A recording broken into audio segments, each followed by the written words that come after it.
You got a tattoo? Then you gotta have a story behind it. We're Tat-Stories, and we bring our viewers those stories.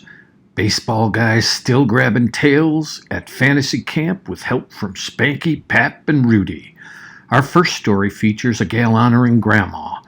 Our second, great family-inspired ink. And finally, we've got cartoons and Celtics. Oh yeah.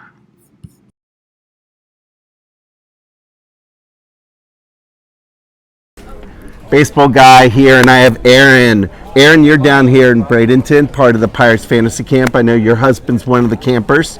You actually got a chance to swing the baseball bat today. How did that feel? Oh, really good. Really good. Yeah. Now we can talk about baseball all day. That's what baseball guy likes. But baseball guy also likes your tattoos, and you've got a few tattoos. And there's one that you wanted to talk to me especially about on your left arm. Tell me about that one. It is for my grandma who passed away a few years ago. It's a needle and thread in her initials because she taught me how to sew and she loves sewing. Mm-hmm. So it's to remember her. And then was that your dad or your mom's? Dad's mom. And what did your dad think of the tattoo? He hated it. He really? hates tattoos. Okay. So now, how many total tattoos do you have? 3. Okay. And why don't you tell me about your other 2? I have an anchor on my ankle down here. I got it with my sister. That's my first one. Okay. I promised I'd get a tattoo with her. Mm-hmm. And how old were you when you got that one? That was probably 4 years ago. Okay. So 36. Mm-hmm. So you waited a while to get your first tattoo, yeah. make sure it's something you really want to keep forever, right? Yeah, I hate needles. Okay. So I passed out doing blood, so I grew up and got one with her. Mm-hmm. We got anchor because my parents got divorced and we were each other's anchors. Awesome. So I figure a small one for the first one. Okay, and then your second tattoo? Is this one? Hold on. We'll do a close-up of it afterwards. It's feather with birds. Okay. My cousin was killed in a car accident, and I got it to represent going off and just being a different form. Okay. Any plans for any future tattoos? Yes. What are you going to get? I want to get a half sleeve. Okay. Ooh. With a Volkswagen bus, because I love those. Our wedding flowers. I'm trying to remember what a Gerber daisies. Okay. A fishing pole for my grandpa. An old school radio for my other grandpa, kind of like a memorial thing, and hen and biddies, little chicken and hen flowers. Now, your husband also has some tattoos, right? He has 2, yes. Okay, so you've got more than him, and are your tattoos better than his? I say they are. Okay. You guys hear that? If you like Star Wars, he has Darth Vader. Darth Vader's cool. We've had some awesome Star Wars tattoos on this show. Yeah, those are a lot better. His is old, so it needs touched up. Okay, his needs touch up. So yours don't need touched up now. They're looking pretty spectacular. Yep. You're looking pretty spectacular. Yeah. Your swinging out in the field look pretty spectacular. So, Aaron, thank you for taking some time out to talk to us today. And this is Baseball Guy signing out.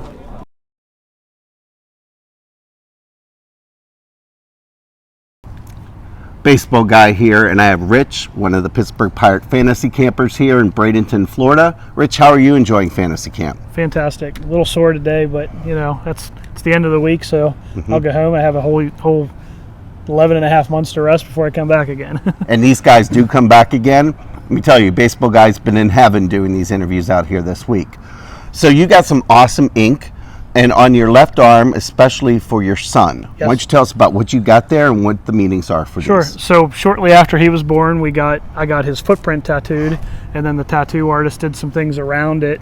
So I have the day he was born, the month and year, how much he weighed, all that stuff. So it's his actual footprint off his birth certificate. They did size it up a little bit just to get all the detail and everything in it. Probably wouldn't hurt to have that touched up again since it's been there. He's 19 now, so it's been there for about 16 years.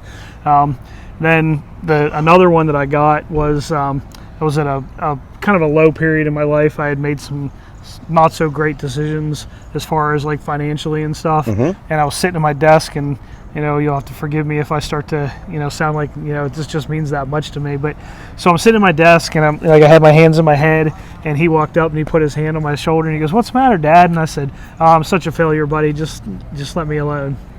He comes back to me a few minutes later and he hands me a Post-it note, and the Post-it note says, "Never call yourself a failure because you're perfect the way you are." So I kept that Post-it note, and a year or two later I framed it. And of course, life's good now. My wife and I have great jobs. The Lord's blessed us with a lot of different things, and that was just a small way that a little kid, without even knowing it, helped to turn my life around. And then about a year ago, him and I both, I'm a big Garth Brooks fan, he is. When you look at different things in life, when I look at the things I wanted when I was 13, 17, 20, and I'm 47 now, the song God's Greatest Gifts, I think is what it's called, by Garth Brooks, really resonates. Maybe not so much with him at 19, but so we both have God's Greatest Gifts or Unanswered Prayers. His is on his chest, mine's on my arm, but we both have the same exact typeset and everything, to kind of. How old were you and how old was he when you got that one? Within the last year or so. Okay. I was 46, he would have been right around 18. Okay. He may have been 19 at that time, but within the last year, he'll be 20 here in April. So then a few years ago, I just wanted some outward way of showing that how much I love the city of Pittsburgh. So I got the 412 tattooed on there. Area code of Pittsburgh? Yeah. Eventually I want to get, maybe like the city skyline or something added to that as well, or something else to represent the city. And then in 2002, in 2001, my wife was involved in a car accident. She miraculously, lots of injuries, but long story short, she pulled through that, and one of the ways of her thanking me, she bought me an 02 Dodge Viper. Still have that car to this day. I plan on giving that to my son for his wedding present, but I have the 3 different Dodge logos on my calf, on my left leg, the original, and then about 5 years later they changed it, and then a few years after that they changed it again, so I have the 3 different logos. You have the room for more logos when they get number 4 or 5, I do, 6? But they discontinued the car last year. So really? Did they? Yeah, I think. I didn't know that. Sorry. Yeah, they did. I think they only did a couple hundred last year, but June of 18 was the last. Was it for the Viper? I do have the Steelers helmet.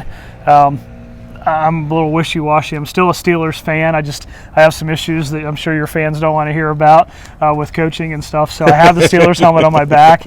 It also needs to be touched up, but just like Mike Tomlin's offense and his defense. I think the first thing you said is kind of hits it on the head. Mike Tomlin. Sorry, Mike. Yeah. Hope you don't watch this, but anyway. And then another one that means a lot to me besides all my stuff for my son was I have the Jesus fish with Jeremiah 17:7, and that verse says, "Blessed is he who trusts in the Lord." And I feel like I try to live my life with my trust in him. So I felt with me working with high school kids every day, that was a way for me to show outwardly to show kids I love Pittsburgh, I love my son, I love the Lord. Maybe not in that order. Well, what I've seen from Rich here, he is very blessed. I mean, you've got an amazing family relationship, incredible athlete. He's been tearing the ball up, running, you're catcher, and you're one of the best catchers I've seen here in camp over the years. And you're just an awesome dude. And I think that just really sums up, just how blessed you are and how much of a blessing you are to other people. And hopefully a little bit of blessing you guys out there with him sharing his stories. Real quick question, which one hurt the most? All of them. The one on my back. Okay. I mean, the tattoo artist said that's where all your stress sits. And I did it all at one time. I mean, it's yay big. Yeah.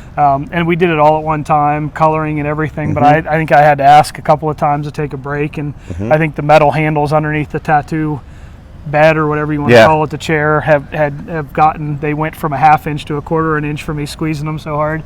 That was definitely the worst. But they all hurt. That's why I'd probably be covered if they didn't hurt a little bit less. And so now you mentioned the 412 due to Skyline. Any other tattoos that you have kind of on your wish list right now? My son and I are both big into soccer.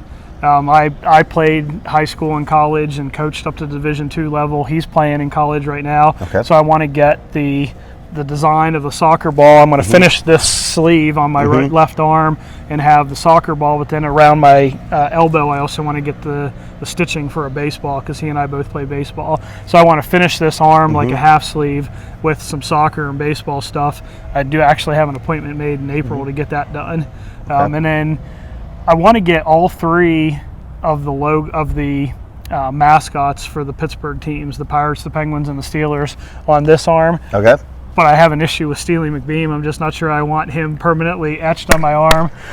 Hey, I actually sat next to Steely McBeam last year at a Pirates-Giants game in San Francisco. Let me tell you, Steely knows how to put a few back, but he was a fun dude. So Steely, if you're out there watching, baseball guy remembers. I'm sure he's a great guy. I'm just not sure. What I'd like to do is maybe do like the Parrot and the Pirate, like walking over a bridge, like the Clemente Bridge or something like that. Oh my gosh! And go from my elbow to my collarbone, the whole way up that arm. Eventually, I'll get there. I mean, hopefully, I'm not 70 when I do that. The tattoo artist will have to be pulling my skin and stretching. Do you have one tattoo artist that you use?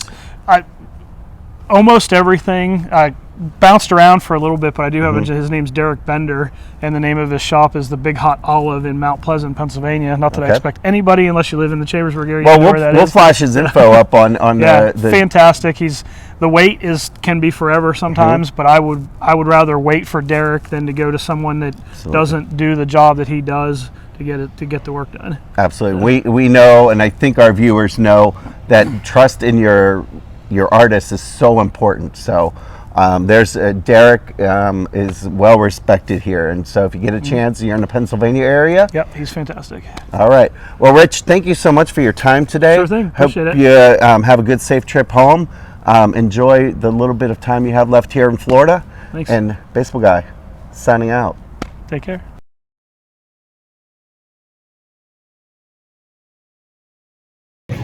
Hi, this is Baseball Guy here at Pittsburgh Pirates Fantasy Camp.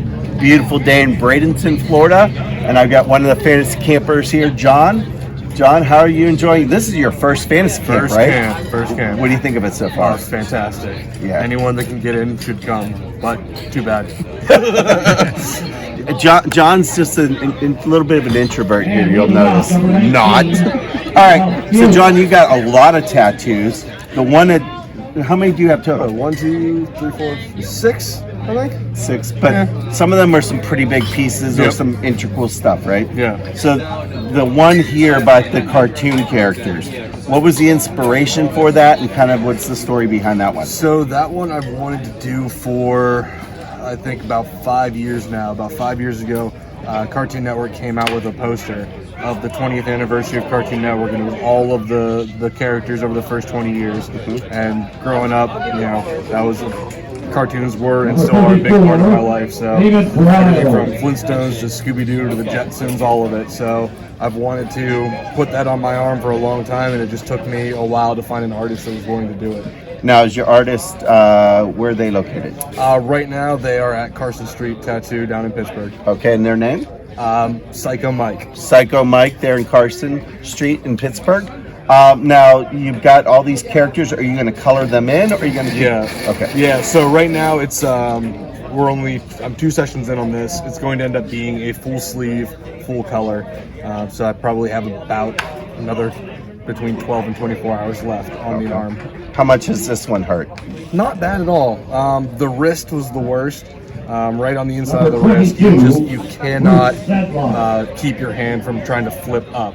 So sometimes I have a problem with my hand flipping up, but yeah, Mike actually had to hold my wrist down to get the right here inside the wrist because it's just involuntary. Now, what was your first ever tattoo? My first tattoo was on my back. It's a Celtic cross. My father and I actually went when I was 15, and we got tattoos together. He got a cross on the back of his heart, and I got one in the middle of my back. Wait, the back of his heart?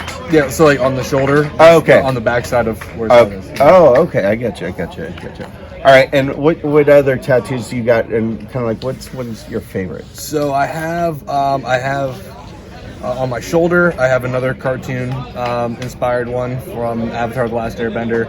I have a giant Harley Quinn on my side, a big pinup, which I really like. That we put a lot of work into that one to make it come out.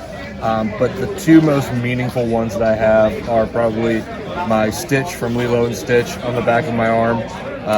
Me, my buddy, and his little brother all got variations of it together before my buddy got married. So because we've been a family since middle school, so we all got Stitch tattoos. And you guys all like Stitch was that like something you did when you were little, or? No, just we're all Disney fans, Okay. and part of Lilo and Stitch is the the family that you find, not the one you're born into. So the whole Ohana means family, and family means no one gets left behind. So we all did that together. And then another one that has meaning to me is inside of my arm. It's a skull with kind of the Walmart smiley face stretched out over top of it. Okay. And that comes from a song by a rapper from Maine. And it talks about the skull behind the smiley face, the dark side we all hide away. And it's kind of my visual representation of depression and anxiety and things that I go through on a daily basis. All right, so he has cartoons all over the place, and then bam, hits you with something. And they got some meaning, yeah. Holy crap! I'm just like, I was not expecting that. Wow, John, that was very impressive to hear about the deepness and the cartoon. So if they were to make you as a cartoon character, what would the cartoon character be like? God. I would probably be Johnny Bravo, just straight up. Just give him red hair instead of blonde, and then you got me. All right, so Johnny Bravo here, and baseball guy from Pittsburgh Pirates Fantasy Camp in Bradenton, Florida, checking out.